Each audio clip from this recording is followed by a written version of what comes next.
Hello guys, here is a 2025 Boston Harbor traditional style spinner ceiling fan. I got this fan from Amazon for I believe about $89 including the tax, which it's kind of a crazy purchase to me because I usually don't spend money like that on ceiling fans. It's very rare that I ever spend more than $20 on a ceiling fan at all. However, this fan was very intriguing to me because the fact that this is a spinner style ceiling fan and you can still buy it today as of 2026, it's absolutely phenomenal to me. I really like that concept. I mean, sadly, you really can't go to the physical store, but you would have to go on the computer and buy it. So, this thing, I believe, the cheapest you can buy is like $68. However, on those other websites, you have to pay for shipping.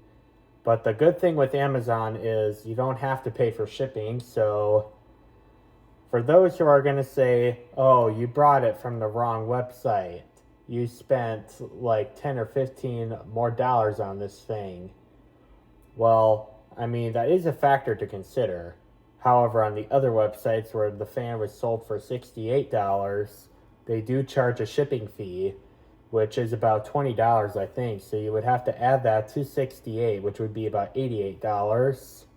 So you are like, and that doesn't even include tax. Like the entire bill is probably going to be about 96 or something like that. I don't know how all that taxing and stuff works, but that's just my estimate here.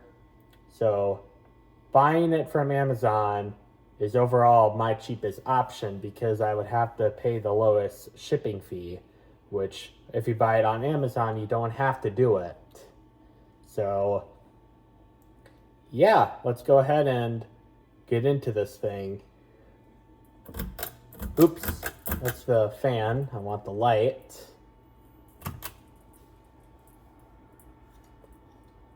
So I'm using a 100-watt incandescent light bulb. This thing included a DEL bulb, but I put it in that ceiling fan and it was absolutely horrible. Like, it was like dim from the start and it was horrible. So, but I got enough good old incandescent bulbs I can use here. And I have the testing rig. I have this on a dimmer so I can dim it down to whatever I want. Even kind of at a ridiculous setting like that. So now I'm going to show you guys the fan itself. If I remember correctly, the motor on this pole is 55 watts and 0.45 amps. Here's low speed on the pull chain.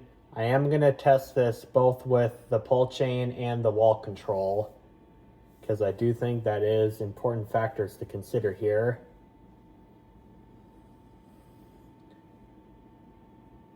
So high on the pull chain, or low on the pull chain, high on the control. It's using 13 watts and 0.21 amps, which is like nothing.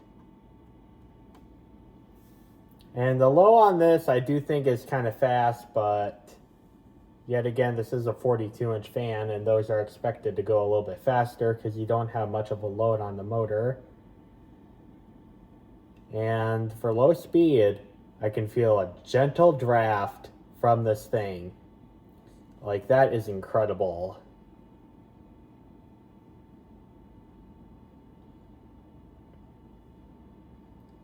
I don't know how this compares to a Lady Delta, but I don't think the performance is that much less. I really don't think it is. And I mean, with this thing, this would be a lot cheaper than buying a Casablanca Lady Delta. because with the Casablanca Lady Delta, you have flywheels breaking in, and you have the stupid hang false fall through canopy. But you don't have either of these things with this fan. Now, I don't think this is a Beacon Hill or a Bayport. I don't think it's in that territory. But those fans are like top of the line quality and performance. So, yeah. But this fan, I don't think is all that far from it.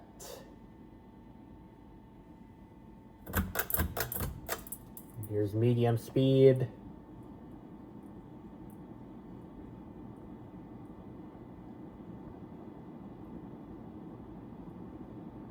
This is doing 0.29 amps and 24 watts, which is almost no power at all.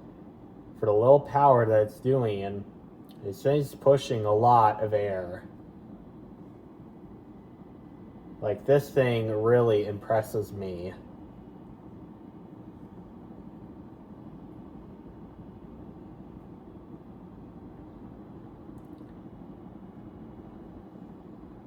Yeah, I think this is a perfectly acceptable fan.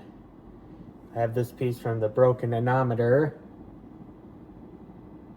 It's not moving, but this thing is broken, so...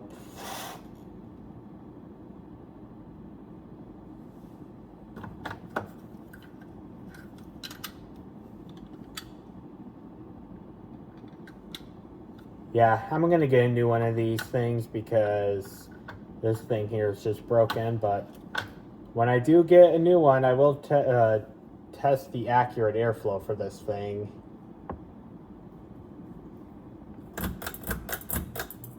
And now high. It really picks up on high speed. For a cheap fan, I would say this is above average for a 42-inch fan. I'd say this performance definitely is about that one Alaska in the background. So this is drawing 45 watts and 0.37 amps. So the power rating is honestly higher than the actual performance is. And not to mention, this thing is whipping out the air. It's blowing everything around in the shop. The shop is a mess right now.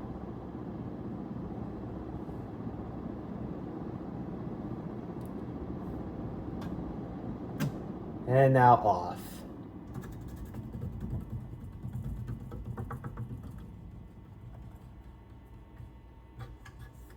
Now I'll show you guys the 3 speeds on the wall control.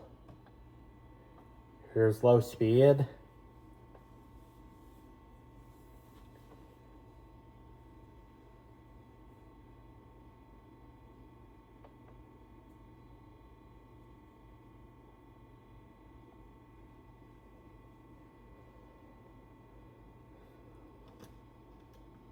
On low speed, this thing is going a tad bit slower. This thing is doing 0.17 amps and only drawing 9 watts, so slightly slower than before, or before the pull chain one. And despite it being low on the control and it being a little bit slower than on the pull chain, this thing is still whipping out some pretty good air. It's not a gale, but that's not what a low is supposed to be. This thing, it just impresses me. This is incredible. I would honestly say this is the best modern ceiling fan you can buy today. And back in the 2000s, this was considered a pretty cheap one. Which says a lot because because this thing was supposed to be a cheap fan, and it wasn't supposed to be anything to write home about.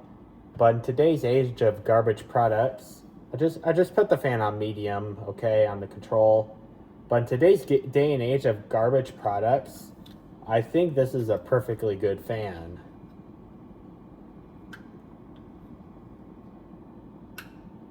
So this is medium on the wall control. It's drawing 0.28 amps and 22 watts. So not that much different than what on the pull chain is, but it is a tad bit slower than on the pull chain.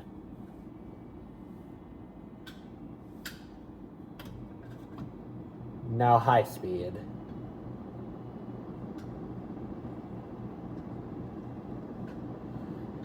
And same power as high on the pull chain, high on the control. 45 watts and 0.37 amps.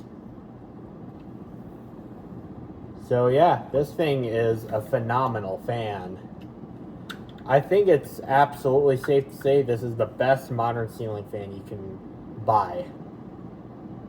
I really think this is the absolute best one you could buy. And I'm not really exaggerating. I have tested other 42-inch fans before. Even some of my vintage ones don't get as good performance as this. This thing here is incredible.